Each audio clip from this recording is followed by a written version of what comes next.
羊。哦，你看。大家好，我叫 JS， 我是水果鸡爸爸。今天带大家参观我们今天第一天到的小鸡。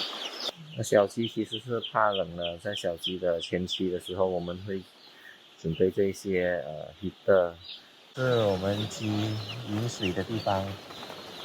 其实鸡的本性就是它们一看到有黄色、红色、橙色的东西，它们就会靠近，因为基本上它们的视觉对这几个颜色会比较敏感。